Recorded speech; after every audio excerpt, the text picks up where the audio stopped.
Did you know that I have another channel called Explored, that's XPLRD, and it's celebrating its first birthday? It's a cool little channel where we focus on profiling important issues or current events with an emphasis on visual storytelling. Stuff like, how did the US National Security Administration steal secrets with the Patriot Act? What would democracy in North Korea look like? How might one smuggle cocaine using diplomatic bags? And also, is there millions of treasure buried in rural Virginia? And of course, we're asking questions about some of the most important technologies of our time. So don't miss out, make sure you're subscribed, there's a link in the description below. In the past few decades, quite a few new technologies and products have transformed our daily lives, from smartphones to GPS navigation to all the innovation happening in kitchenware. Many of these products were a result of years of research and hard work, as though they also happen to have come at just the right time. The smartphone is one example. It wouldn't have succeeded without other innovations like the internet. If you take a look at some of the biggest technological fails of the past few decades, though, you'd find many products that weren't so lucky, despite being good ideas that ended up succeeding in other forms later. From the PlayStation Portable to the Microsoft XP tablet, these technologies may sound groundbreaking for their time in hindsight. At the time they were released, though, all of them failed to make any real impact in the market.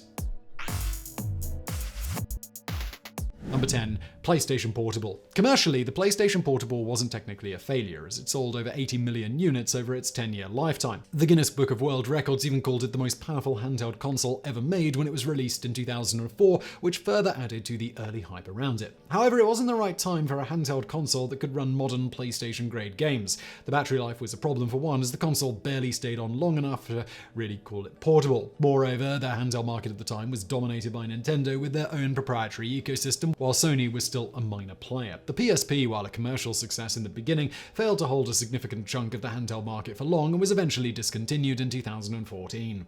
Number 9. GM EV1. While electric vehicles are all the rage now, thanks to the impending threat of the climate apocalypse, they weren't back in the late 1990s. That doesn't mean that no one knew that fossil fuels were bad for the environment, just that it wasn't the right time for electric vehicles. The technology was too expensive, there was no large-scale infrastructure to support them, and most importantly, consumers just didn't think it was a useful innovation. General Motors, however, believed that if marketed well, the idea had the potential to take off. They came up with EV1, the first ever mass-produced electric car. The car actually got great reviews in the initial days of its release, as it was surprisingly fast and efficient for an electric vehicle. However, GM had already spent a lot of money on the EV1 project, and the sales never really picked up either. The program was discontinued in 2002 after years of running into losses, which was around 6 years before Tesla released its first electric vehicle. Number 8. UC2000. The UC2000 was released by a Japanese company called Seiko in 1984 and could be best described as a digital watch come wearable computer. On first look, it didn't even look futuristic, at least for 1984. Essentially, a digital watch that could also be worn with a keyboard that turned it into a tiny computer. The idea may have even worked if it was anything like it was marketed. As soon as it hit the market, everyone realized that the device wasn't anything like a computer at all, though. All it could do was basic stuff like storing a few numbers, seeing the time, and calculator functions. You could connect it to a computer to use its more advanced functions, but then you already had the computer for that. On top of that, the UC2000 was priced at $300, which was a lot of money for a watch with an unnecessarily large keyboard. It was soon discontinued, though you can still find a few pieces on second-hand shopping sites if you really want to try it out.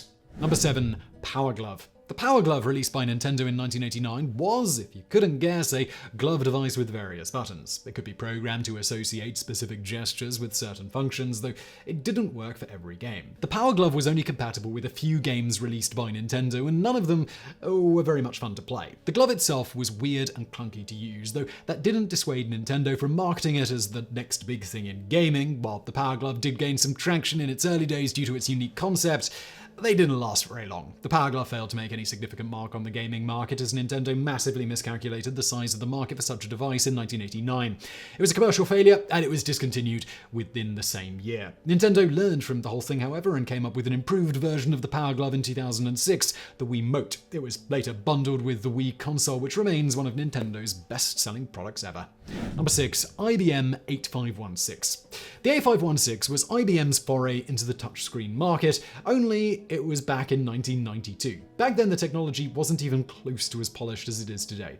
At best, the monitor worked for basic functions like ticketing, as the touchscreen was only accurate for large movements of the finger. Try to get too precise, though, and you might as well just use a keyboard. Back in 1992, when even monitors were in their early days, the 8516 was a dream of the distant future, when screens could be operated by hands and fingers instead of clunky peripherals. For that time, though, it wasn't the best idea to mass produce and invest heavily into, and the 8516 was soon discontinued due to a lack of sales.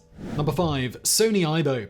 The Sony IBO debuted in 1999 for $2,500 in the United States and 250,000 yen in Japan. The idea was to develop a fully functional robotic dog that could be trained like a real dog without any of the mess. It was also a lot sturdier and lived longer than a real dog, and you could still find videos of mourning owners burying their IBOs from 1999. Apart from its high cost, the IBO wasn't able to do much, and its movements were clunky as the field of robotics was still in its nascent stages. While it always enjoyed a loyal following among those that did buy it, the first IBO sold about 65,000 copies. It was never a widespread commercial success. Sony finally discontinued it in 2006, though never really gave up on their dream of developing a fully functional robotic dog. After years of learning from the failure, they finally released a modern version of IBO in 2018. Number 4. Ecash. Ecash was one of the earliest experiments in the field of cryptographically secured digital money. Created by David Charm and his company Ecash in 1990, the project aimed to provide a fully secure and private system of payments to emerging digital startups of the 1990s. Ecash used a concept called blind signatures to keep transactions secure and untraceable, and even got a bit of traction from some startups and a few banks in its initial days. Ultimately, though, the project proved to be a failure, as there was no wider market for different kinds of money at the time. Ecash filed for bankruptcy in 1998, and Ecash ended up being one of the many experiments with digital money in recent history. While it was generally a good idea, it was not the right time for it, as the project was also limited by the cryptography of the time. Of course, all those problems were later solved with Bitcoin, although that didn't happen until 2009, at least a decade after Ecash shut down. Number 3. ListenUp. ListenUp came barely 4 years before the first iPod was released in 2001. It would have probably succeeded too if it were marketed and priced keeping the actual consumer market in mind. Moreover, even in 1997, the technology to mass produce affordable MP3 players just didn't exist. While we still don't know much about the world's first MP3 player, or that's at least how it was sold, we know that it created quite a bit of hype before its release. That wouldn't matter, however, as one unit of ListenUp was reportedly listed for $75,000 not too long ago, now putting this retro device out of reach for most people. Unsurprisingly, the idea failed, and we haven't heard much about Audio Highway or ListenUp ever since. While we don't know how many units they ended up selling, they definitely sold a few, as you can still find them listed on eBay. Number 2. Virtual Boy. Virtual reality may be popular now, but that wasn't the case back in the 1990s. The technology had barely started developing, and there was no real demand for anything like it in the market. It was so futuristic that no one really knew they wanted it, though that didn't discourage Nintendo from giving it a try. They released the Virtual Boy in 1995, and it was a revolutionary idea. It was perhaps the first device of its kind, offering us a glimpse into what the future of virtual reality might hold. Unfortunately, the device itself was mostly useless. For one, it wasn't virtual reality in any sense of the phrase. All it did was play the same thing as a television, only a bit more 3D. More importantly, it required you to sit next to the device to be able to use it, making it inconvenient and clunky to use. Virtual Boy was discontinued after selling about 770,000 units, making it Nintendo's worst-selling console ever. Number 1. XP Tablet. The Windows XP tablet was exactly what you're imagining, and that may be why it failed too. Microsoft released the tablet version of Windows XP in the early 2000s, along with quite a few accompanying models that could run it. Many of them featured the earliest working forms of touchscreen technology, though it still had to be operated with a stylus. It was a great idea, and if successful, it had come at least 6 years before the launch of the first iPad. There was one problem though. Microsoft designed it as a computer on its own, which didn't work as well as, say, the iPad, which complements a modern laptop without it being as heavy or power intensive. The XP tablet couldn't do most of the things computers could either, such as email. Moreover, almost all the XP tablet devices were prone to overheating and heavy to carry around, making laptops, even at the time, a better option in every situation. So I really hope you found that video interesting. If you did, please do hit that thumbs up button below. Don't forget to subscribe, and thank you for watching.